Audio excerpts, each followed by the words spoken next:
내가 보게 하시리이다. 내가 보게 하시리이다 라는 제목으로 시편 59편의 말씀을 함께 상고하기를 원합니다.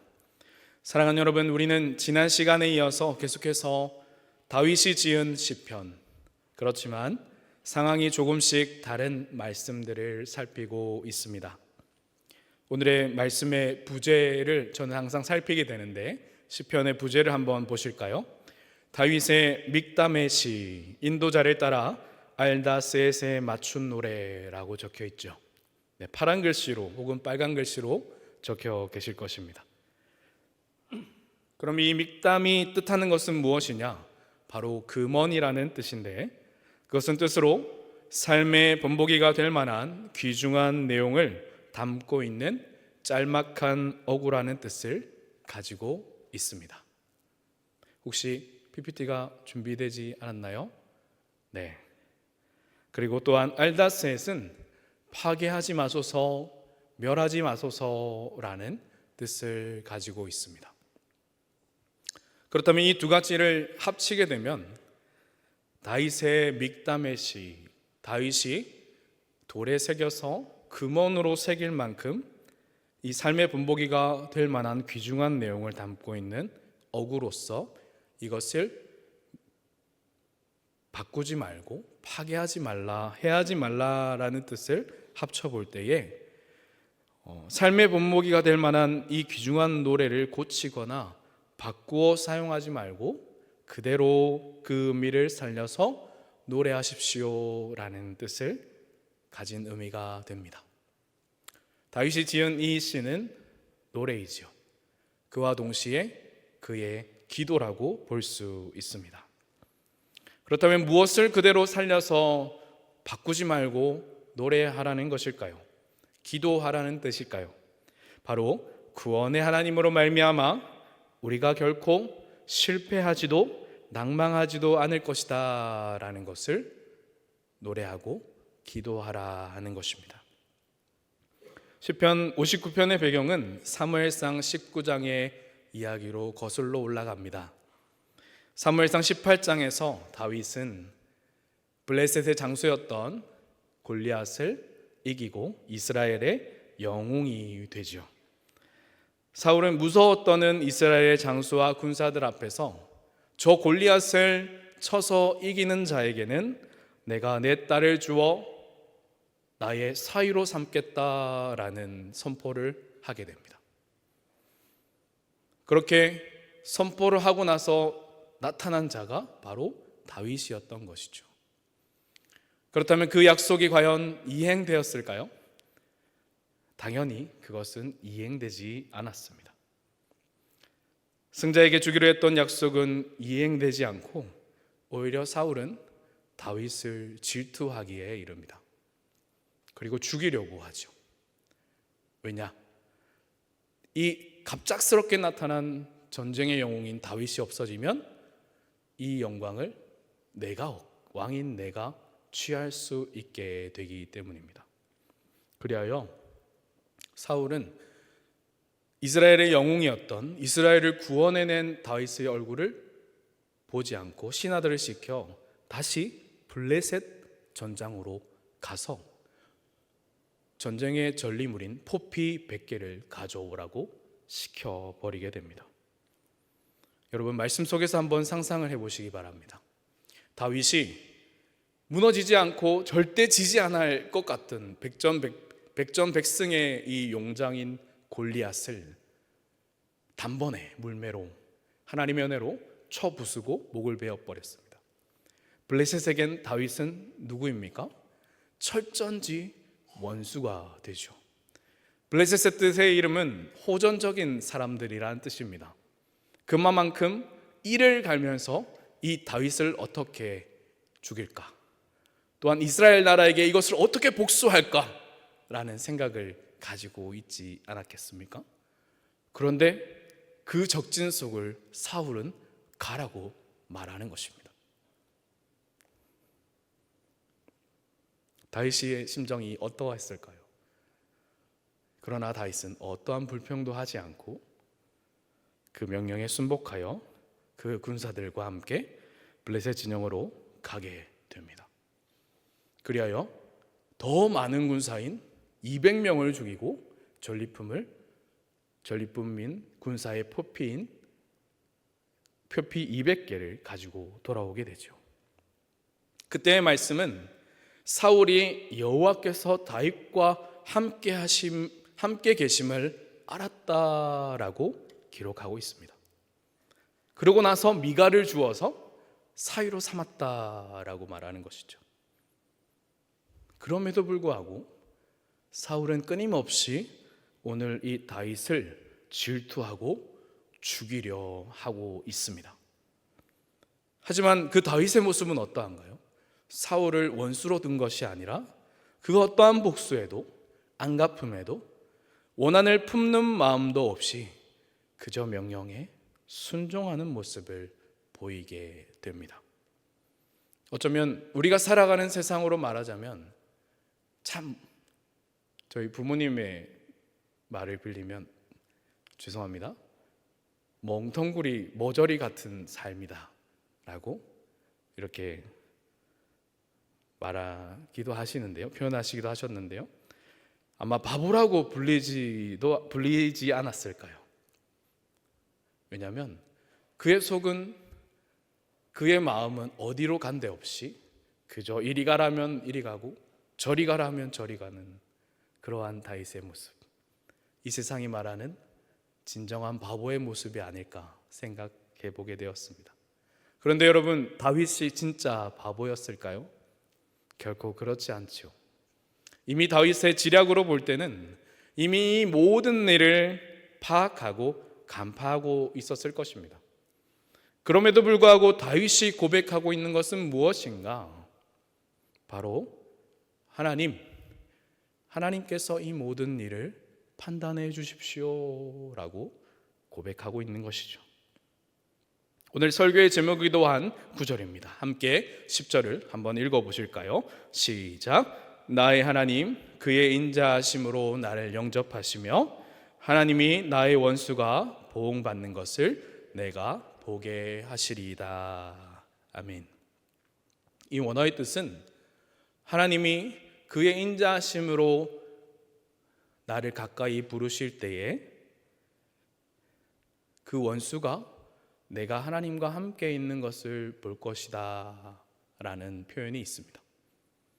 갑작스러운 위기와 어려움의 순간에도 내가 요동하여 화로 그 상황과 사람에게 대처하는 것이 아니라 주의 인자하심으로 나를 영접하여 주시며 인도하옵소서라는 노래가 이 다윗이 올려드리고 있는 찬양인 것이죠.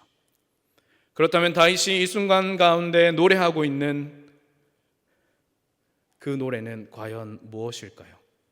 그 다윗의 노래를 통해 하나님께서 우리에게 알게 하시고자 하시는 것은 어떤 것일까요? 여러분과 함께 말씀을 통해 세 가지로 살피기를 원합니다. 첫째로, 하나님은 위기와 환난의 순간에 우리의 피할 바위가 되신다는 것을 말씀하십니다. 1절은 기록합니다. 나의 하나님이여 나의 원수에게서 나를 건지시고 일어나 치려는 자들에게서 나를 높이 드소서. 아멘. 하나님께서는 우리의 삶 가운데 우리가 이 위기의 상황을 인지하든지 인지하지 않든지 그 상황을 먼저 아시고 가셔서 계획하시며 앞서 가시고 예비하셔서 우리의 피할 바위가 되시는 분임을 말씀은 기록하고 있습니다. 그리고 다윗은 간구하죠. 하나님, 나를 좀 높이 들려 올려 주십시오. 악인들이, 악한 상황들이 엎드려 있다가 나를 치려하오며 달려와서 나를 공격하려 합니다. 그때 나를 좀 높이 들려 올려 주십시오. 6절을 보십시오. 개처럼 울며 성을 두루 돌아다니고 입으로는 악을 토하며 교만한 입술로 심판자가 없다 할 때에 하나님의 살아계심을 나타내 주십시오. 내가 주의 인자하심으로 피하오니 우리를 높게 올리사 그 악인들의 손에서 나를 멀리 두시며 그의 계략들을 다 보게 하십시오 라고 기록하는 것입니다. 그리하여 우리에게 그것을 볼 수 있는 지혜를 허락하시거나 그것을 대처할 수 있는 능력을 부여하시며 피할 길을 내시는 하나님이 나의 아버지가 되심을 다윗은 고백하고 있습니다. 더 나아가 사무엘상 19장에서 사울은 요나단에게 다윗을 죽이라 말합니다.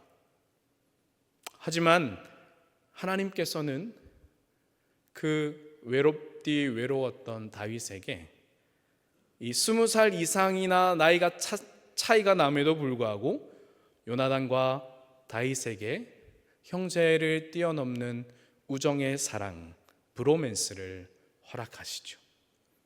혼자 고통 가운데 있을 다윗을 그렇게 위로하시며 그의 외로운 인생의 동반자가 되어주심을 요나단을 통해서 다윗아 두려워하지 마라 라고 위로하십니다. 또한 아내가 되었던 미갈을 통하여 이 사울의 군사들을 피해 달아나게 하실 때에 사울의 군사가 옴을 간파케 하시고 피할 길을 내시죠.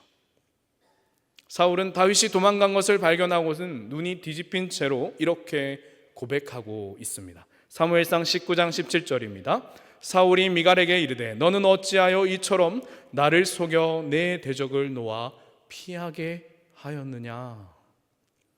그는 이미 질투와 복수심에 휩싸여 다윗이 그를 위해 목숨을 걸며 지켰던 이스라엘의 수호와 명령에 대한 복종은 온데간데 사라져버린 채 다윗을 대적으로 칭하고 있음을 우리는 보아야 하는 것이죠.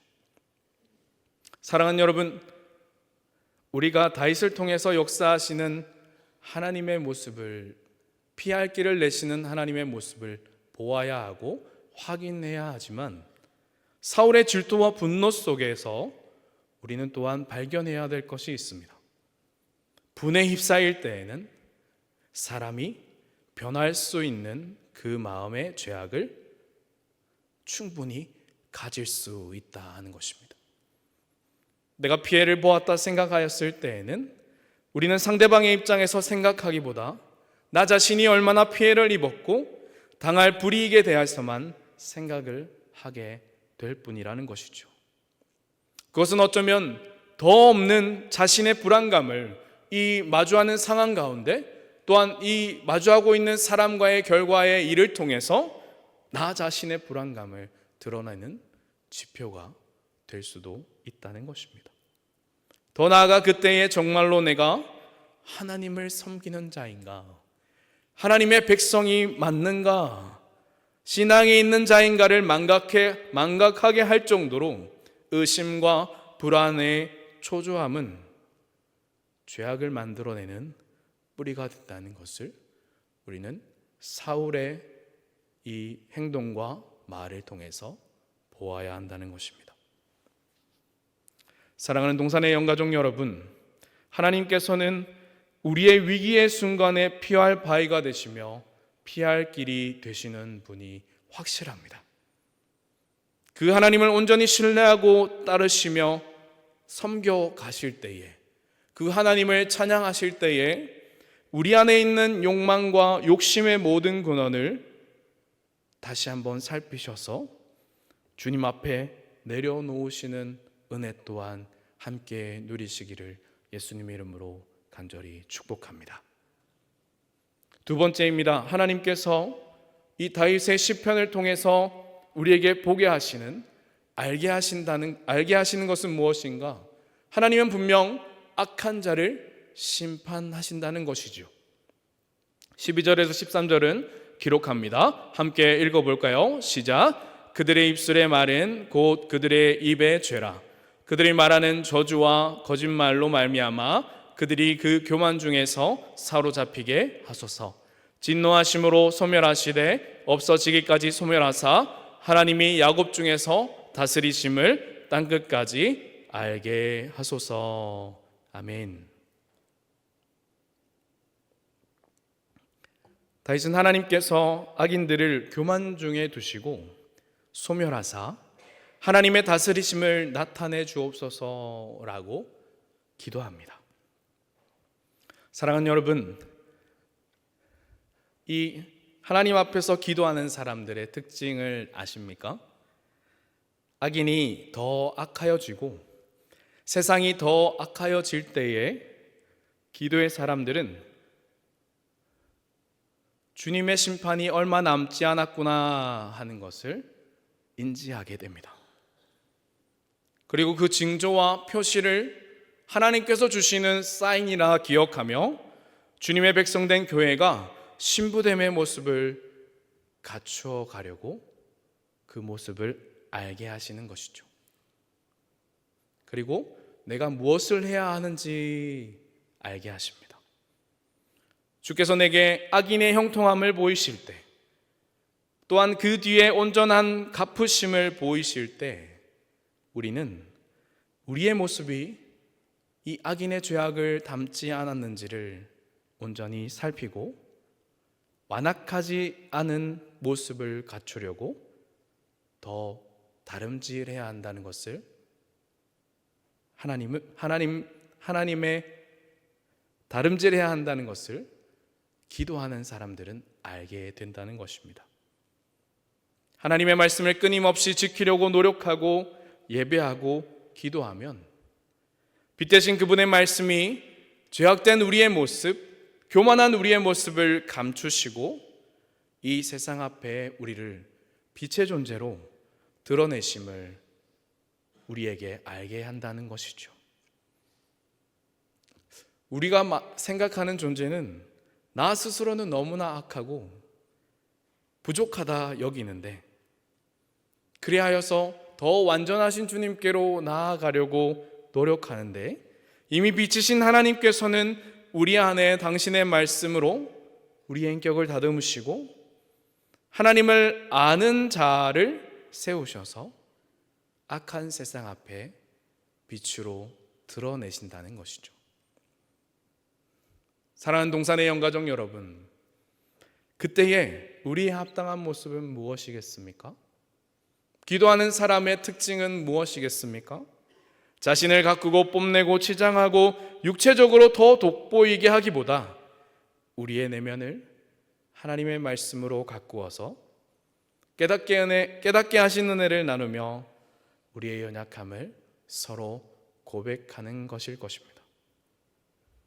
그 가운데 날 세우신 하나님의 은혜를 고백하면 우리는 우리의 연약함과 죄악됨과 부족함을 나눌 뿐인데, 하나님께서 우리를 이 세상의 빛으로 당신을 드러내시기 위하여 우리를 사용하신다는 것이죠. 그런데 어떻습니까? 때로는 우리가 그 삶에 너무나 외로울 때, 지칠 때 우리는 가면을 쓰고는 합니다. 내 안에 부끄러운 고백을 하면 마치 내 존재가 사라질 것처럼 극도로 분노하며 조심하며 자신의 마음은 숨긴 채 다른 형제들의 부족함만 우리의 입술로 나누기에 급급한 모습이 있을 수 있다는 것입니다. 기도하는 자는 그것을 바로 보며 하나님 앞에서 하나님이 우리에게 보게 하시는 것을 바로 보아야 할 것입니다. 고린도후서 3장 15절에서 17절은 기록합니다. 15절입니다. 오늘까지 모세의 글을 읽을 때에 수건이 그 마음을 덮었도다. 그러나 언제든지 주께로 돌아가면 그 수건이 벗겨지리라. 주는 영이시니 주의 영이 계신 곳에는 자유가 있느니라. 아멘. 정직한 모습으로 주 앞에 모두 다 드러낸다는 모습으로 나아가 하나님 앞에 우리의 가면들을 벗어놓을 때, 벗길 때 우리는 주의 말씀 안에서 온전한 자유를 누리며 하나님께서 이 세상을 악으로 심판하시고 사랑하는 자에게, 하나님의 백성인 기도하는 자에게 온전한 자유를 주신다는 것을 우리는 기억해야 합니다. 물론 정말 진정한 빛의 가치, 말씀의 능력을 모르는 사람은 그것을 비난할 수도 있습니다. 하지만 세상과 하나님을 두고 방향을 모르는 이들이 방향을 정하지 못한 채 두 마음으로 갈팡질팡할 때에 그 사람들이 우리의 모습을 보며 고백하는 것이 있습니다. 말씀을 따라 살아가야 그것이 맞는 거지. 생각지도 아니한 사람의 입에서 그 말을 듣게 하실 때에 여러분, 이것을 어떻게 받아주셨나요? 정작 이 사람은 이것을 모를 텐데 하면서도 그들의 삶이 고민하며 선택하는 것들이 불확실한 그들의 삶이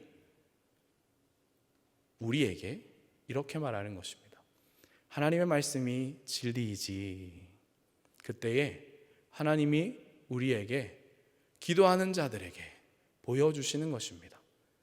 하나님의 음성을 들려주시는 것이죠. 왜 그런 것일까요? 그들도 괴롭고 아파하고 고민하지만 여전히 놓지 못하고 있는 음흉하고 악한 방법을 선택하면서도 바른 길이, 옳은 길이 무엇인지 알기 때문입니다. 바로 사울이 다윗과 함께 하시는 하나님을 알고 사위로 삼은 것처럼 말이죠. 사무엘상 19장을 살피면서 어찌하여 사울이 다윗을 부러워하며 질투하고 죽이려 하였는가를 다시 한번 묵상하게 되었습니다. 그토록 죽이려 했던 이유 중에 하나는 하나님과 동행하는 다윗을 부러워했던 사울의 모습이 아닌가. 나도 그렇게 살아야 하고 하나님이 보이시는 길로 가야 하고 하나님 분명 죄악에 머물 때에 그것을 분명히 심판하신다는 것을 내가 알아야 하는데 그렇게 살지 못하는 것에 대한 창피스러움과 또한 그것을 숨기려 하는 마음이 사울을 더욱더 악하게 만든 것은 아닌가 생각해 보게 되었습니다. 이것이 육체를 가진 인생이 가지고 있는 습성이기 때문인 것이죠. 사람을 당신의 형상으로 지으신 하나님께서는 이미 하나님과 반대되는 죄악의 방법을 하나님의 형상인 자아가 싫어하도록 만들어 놓으셨습니다. 그 양심에 심어 놓으셨습니다. 그리하여 이 양심이 하나님의 심판날에 잣대가 되도록, 하나님의 심판의 잣대가 되도록 말씀에 기록해 놓으셨죠. 하지만 여전히 그들이 선택하지 않아도 되는 이 죄악의 방법을 괴로워하면서도 그 육신의 것을, 정욕의 것을 따라가는 이유는, 저항할 힘이 없는 이유는 무엇일까요? 바로 하나님의 방법을 모르기 때문입니다. 하지만 하나님의 말씀 안에 있는 자는 결코 그렇지 않다는 것이죠. 하나님이 보게 하시는, 악인을 심판하게 하시면서 우리에게 보게 하시는 것이 바로 여기에 있습니다.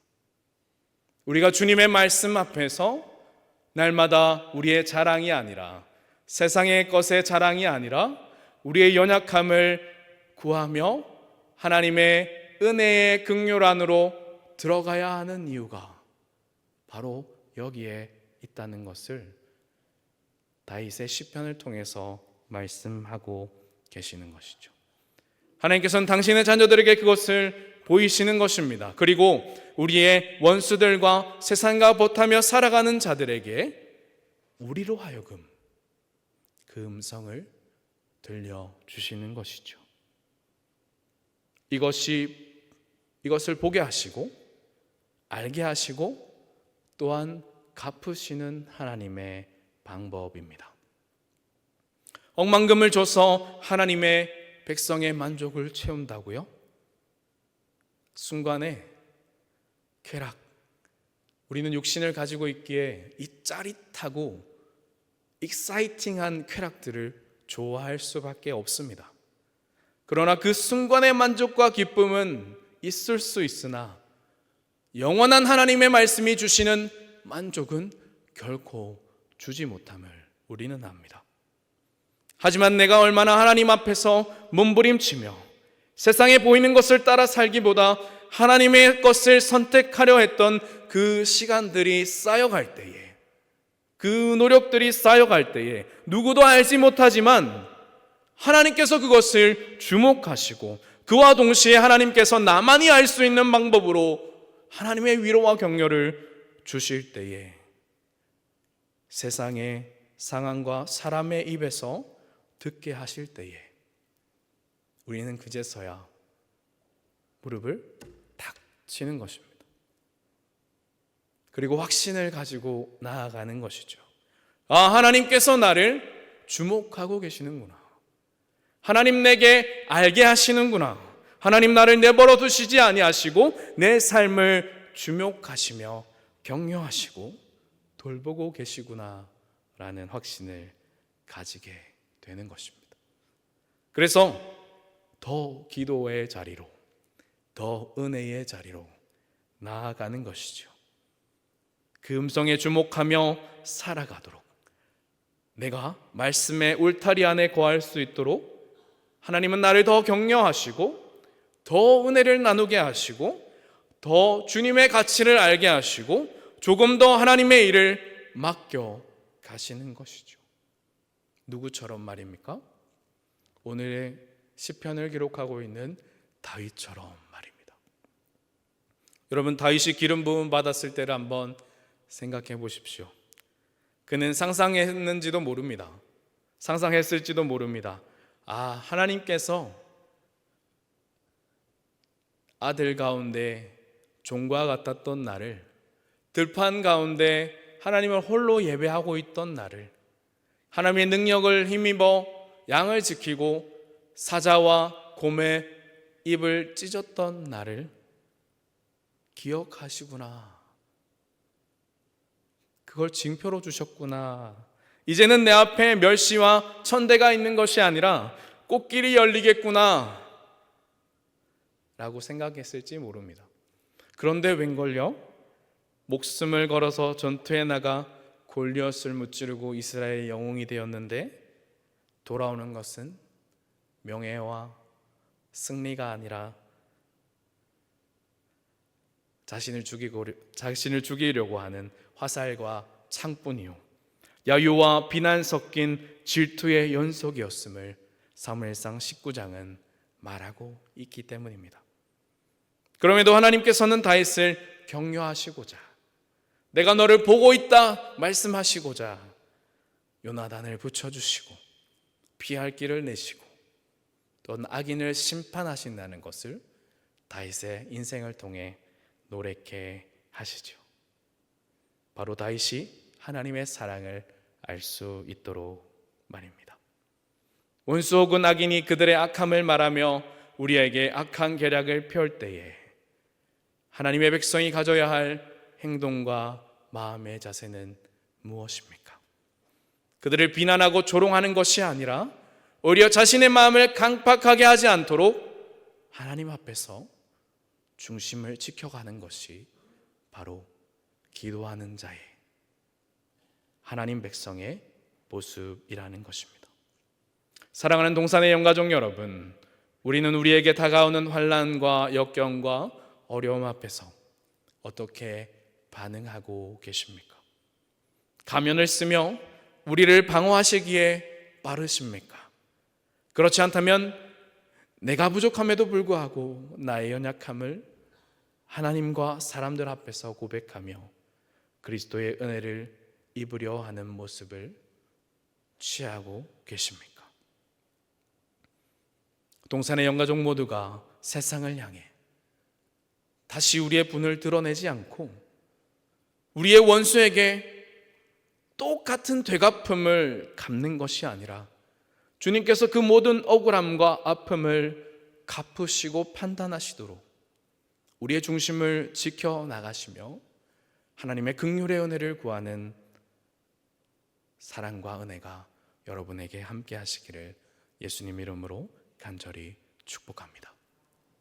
마지막입니다. 하나님이 우리에게 알게 하시는 세 번째는 주님은 우리의 영원한 피난처가 되신다는 사실입니다. 16절은 기록합니다. 함께 읽어볼까요? 시작. 나는 주의 힘을 노래하며 아침에 인자하심을 높이 부르오리니 주는 나의 요새이시며 나의 환난 날의 피난처이심이니이다. 아멘. 우리가 주의 힘을 구하며 노래할 수 있는 것은, 기도할 수 있는 것은, 그의 인자하심을 구할 수 있는 것은 무엇입니까? 그것은 바로 우리가 사랑받을 만한 존재가 아니라 주님이 우리를 긍휼히 여기셨기 때문인 것입니다. 주님이 우리를 긍휼로 사랑하셨기에 우리가 아무 공로 없이 그분께 뻔뻔함으로 머리를 드밀며 은혜를 구하여도 주님은 우리를 사랑하신다는 것입니다. 사랑하는 여러분, 본 시편에서 보아야 할 한 가지 죄악된 습성이 우리에게도 있음을 보아야 합니다. 분명 악인들과 원수들은 여호와의 심판 앞에 그들이 계획했던 모든 것들이 무너질 때에 공허하여지며 패닉 상태에 빠지며 정처 없이 떠돌아 다닐 것입니다. 울부짖으며 먹을 것을 찾지 못하는 공허의 상태로 밤을 새울 것입니다. 하지만 이 모습이 가면을 쓴 우리의, 하나님께로 가까이 나아가지 못한 우리에게도 있음을 우리는 보아야 합니다. 우리의 죄악과 교만으로 하나님 앞에 은혜를 구해야 할 것을 알지만 알량한 이 자존심이 나를 하나님의 존전 앞에서 막아서는 것이죠. 그리하여 우리의 내면에서 싸움을 일으키게 하는 것입니다. 이 세상에서 받았던 비난과 야유와 상처와 모든 것을 가지고 강박해진 내 마음이 은혜를 구하며 하나님 앞으로 나아가야 할 우리의 존재를 망각한 채 이 자존심이 나도 나 혼자 설 수 있어 라는 마음으로 우리의 내면의 싸움을 일으킨다는 것입니다. 이것까지는 내가 인정할 수 없고 받아들일 수 없다 말하죠. 정작 자신은 하나님께 정직함을 고하지도 않은 채 내게 어려움이 생겼다 하면서 다른 사람들에게 기도 부탁을 하는 모습에 이를 수도 있습니다. 분명 주님을 정직함으로 찾는 자에게 주님은 힘을 주시며 피할 길을 내시며 평안함을 주신다고 말씀은 영원히 날마다 변치 않게 우리에게 말씀하시고 약속하시나 우리는 그것을 때로는 발견하지 못할 때가 있다는 것이죠. 사랑하는 동산의 영가족 여러분, 하나님 백성이 우리의 여호와의 존전 앞에서 구해야 할 것은 무엇입니까? 예배로 나아가 구해야 할 것이 무엇입니까? 바로 주님의 영원하신 긍휼, 인자하심의 은혜를 구해야 한다는 것입니다. 그리하여 17절은 기록합니다. 나의 힘이시여 내가 주께 찬송하오리니 하나님은 나의 요새이시며 나를 긍휼히 여기시는 하나님이시니이다.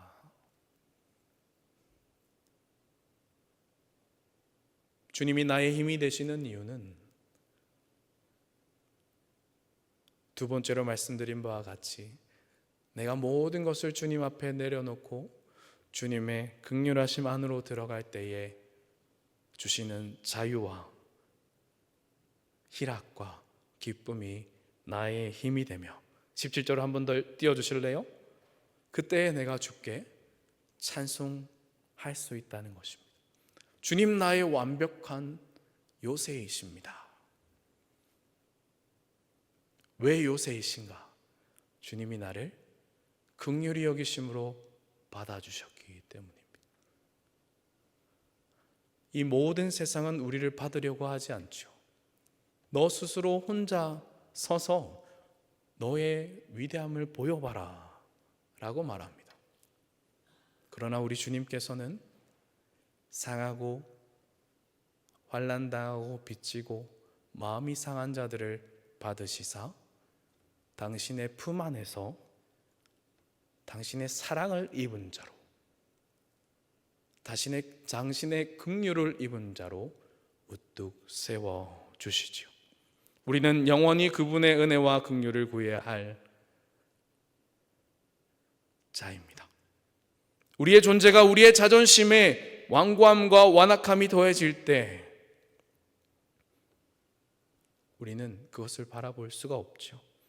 우리에게 다가오는 원수의 계략과 어려움으로부터 우리는 우리를 구해주시고 높이 올려주시기를 구해야 하지만 자기 자신이 스스로 죄악의 굴레에 빠져버리게 된다는 것입니다. 눈앞에 드러난 현상만이 전쟁입니까? 가장 먼저 일어나는 전쟁은 우리 안에 내면의 전쟁이, 영적인 싸움이 종교의 마음의 전쟁임을 우리는 잊지 말아야 합니다. 에베소서 6장 12절에서 13절은 기록합니다. 우리의 씨름은 혈과 육을 상대하는 것이 아니요 통치자들과 권세들과 이 어둠의 세상 주관자들과 하늘에 있는 악한 영들을 상대함이라. 그러므로 하나님의 전신갑주를 취하라. 이는 악한 날에 너희가 능히 대적하고 모든 일을 행한 후에 서기 위함이라. 아멘. 사랑하는 동산의 영가족 여러분, 우리가 오늘도 살아갈 힘은 그분의 긍휼하심과 은혜 안에서 나옴을 기억하시기를 소망합니다. 사랑하는 자에게 잠을 주시는 하나님, 평안을 주시는 하나님을 온전히 경험하셔서 세상이 줄 수 없는 평안함을 누리시며 이 치열하고 보이지 않는 전쟁과도 같은 삶 가운데 온전히 경험하셔서 우리를 위하여 싸우시고 우리를 높이 드시고 우리를 지키시는 하나님을 노래하시는 동산의 모든 영가족들이 되시기를 예수님 이름으로 간절히 축복합니다. 말씀을 준비하며 마커스 찬양단의 깊어진 삶을 주께라는 곡을 곱씹어 보았습니다. 가사의 한 구절을 소개시켜 드리고자 합니다. 매일 마주한 슬픔을 견뎌나가며 주 예수의 마음을 닮아가네. 두려운 걸음마다 주가 동행하니 오늘도 주를 의지하며 하루를 걷네. 주의 신실한 소망을 깊이 담으며 주 예수의 풍요를 채워가네. 하나님의 자녀로 명예 지켜가며 주께서 우리에게 깊게 하신 깊어진 삶을 다시 주께 드리네. 우리의 삶이 주님의 마음을 담고 주를 의지하여 걸으며 세상의 풍요가 아니라 예수님의 풍요를 채워가는 삶 속에서 우리에게 알게 하시고 응답하시는 주님의 긍휼과 사랑을 더욱더 깨달을 수 있는, 그리하여 주님 앞에서 주님께서 깊게 하신 우리의 삶을 가지고 모든 것을 능히 감당할 수 있는 예수 그리스도의 기품을 소유하시는 동산의 모든 영가족들이 되시기를 예수님 이름으로 간절히 축복합니다. 이 시간 말씀을 기억하며 함께 기도로 나아가겠습니다.